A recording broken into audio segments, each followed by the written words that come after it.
और यूपी की सियासत से जुड़ी अहम खबर है, बीजेपी में शामिल हो गए हैं बीएसपी के सांसद रितेश पांडे। ब्रजेश पाठक की मौजूदगी में उन्होंने बीजेपी का दामन थामा। पीएम मोदी का नाम और उनके काम को सराहते नजर आए रितेश पांडे। इस मौके पर बीएसपी के अंबेडकर नगर से सांसद हैं रितेश पांडे, जिन्होंने आज भारतीय जनता पार्टी का दामन थाम लिया है। बीएसपी के 2 और सांसद एनडीए के संपर्क में हैं, ये सोर्सेस के हवाले से अहम जानकारी सामने आ रही है। इसके अलावा बीएसपी के 4 और सांसद समाजवादी पार्टी के संपर्क में हैं, यानी आने वाले दिनों में बीएसपी के लिए झटकों का सिलसिला जारी रह सकता है। बीएसपी के सांसद रितेश पांडे ने आज भारतीय जनता पार्टी ज्वाइन कर ली।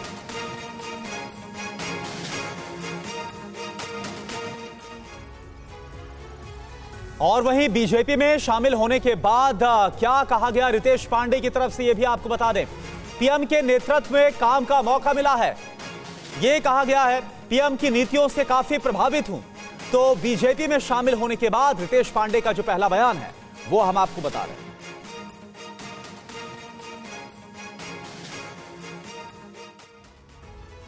खास तौर से मैं देश के यशस्वी प्रधानमंत्री आदरणीय श्री नरेंद्र मोदी जी के विजन को देखते हुए जो विकसित भारत की एक कल्पना है, उसमें अपना सहयोग देने के लिए इस बड़े मिशन के साथ भारतीय जनता पार्टी के साथ जुड़ करके और उनके नेतृत्व में काम करने के लिए आगे आया हूं। लोकसभा के अंतर्गत भी मैंने निरंतर पाया कि विपक्ष का रहने के बाद भी हमारी हर एक निवेदनों को स्वीकार किया गया, चाहे वो अयोध्या से लेकर के बनारस तक 4 लेन की बात रही हो, और चाहे वो अंबेडकर नगर में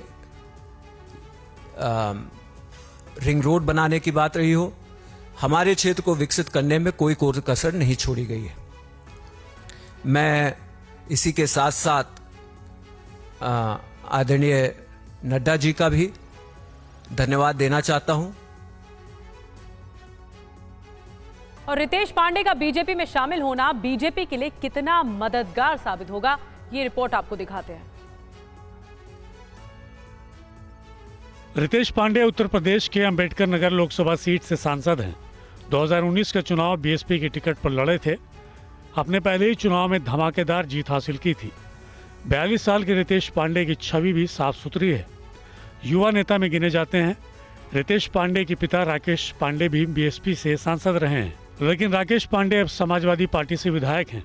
ऐसे में रितेश को राजनीति विरासत में मिली है। गौर करने वाली बात यह भी है कि इसी महीने 9 फरवरी को पीएम मोदी ने संसद भवन के कैंटीन में कुछ सांसदों के साथ लंच किया था। पीएम के इस फैसले से सभी चौंक गए थे, क्योंकि लंच में बीजेपी नेताओं के साथ साथ दूसरे दल के भी सांसद शामिल हुए थे, जिसमें बीएसपी सांसद रितेश पांडे भी थे। पीएम मोदी के साथ सांसद करीब 1 घंटे तक कैंटीन में रहे। पीएम ने इस दौरान सांसदों से अपने अनुभव भी शेयर किए थे, और अब लगता है कि पीएम के शेयर किए गए अनुभव से रितेश पांडे इतना प्रभावित हुए कि वो अब हाथी की सवारी नहीं करने का फैसला कर चुके हैं। अंबेडकर नगर से कमल खिला सकते हैं।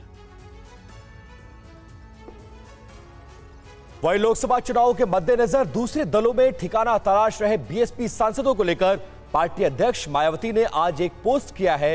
मायावती ने कहा कि जीतने वाले सांसदों को पार्टी के प्रति वफादारी दिखानी चाहिए। बीएसपी सुप्रीमो मायावती का ये पोस्ट ऐसे समय में आया है जब लोकसभा चुनाव का बिगुल बजने वाला है। वहीं बीएसपी के सांसद लगातार पार्टी छोड़ रहे हैं। मायावती ने अपने पोस्ट में ये भी लिखा है कि बीएसपी राजनीतिक दल के साथ ही परम पूज्य बाबा साहेब डॉक्टर भीमराव अंबेडकर के आत्मसम्मान और स्वाभिमान के मिशन को समर्पित मूवमेंट भी है, जिस कारण इस पार्टी की नीति और कार्यशैली देश की पूंजीवादी पार्टियों से अलग है, जिसे ध्यान में रखकर ही चुनाव में पार्टी उम्मीदवार भी उतारती है। मायावती ने यह भी कहा है कि सभी मौजूदा सांसदों को टिकट नहीं दिया जा सकता, इसलिए ऐसे सांसद इधर उधर भटक रहे हैं। अगर देखें तो लोकसभा चुनाव 2019 में बीएसपी के 10 सांसद जीते थे। कहा जा रहा है कि सभी इस समय दूसरे दलों के संपर्क में हैं। गाजीपुर के सांसद अफजाल अंसारी को इस बार समाजवादी पार्टी ने टिकट दिया है। रितेश पांडे भी पार्टी से इस्तीफा दे चुके हैं।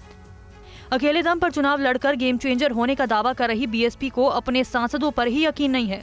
बीएसपी नेता अक्सर अलग अलग दलों के मंच पर भी देखे जा रहे हैं। अमरोहा से सांसद दानिश अली पार्टी से निलंबित होने के बाद खुलकर कांग्रेस के साथ दिख रहे हैं।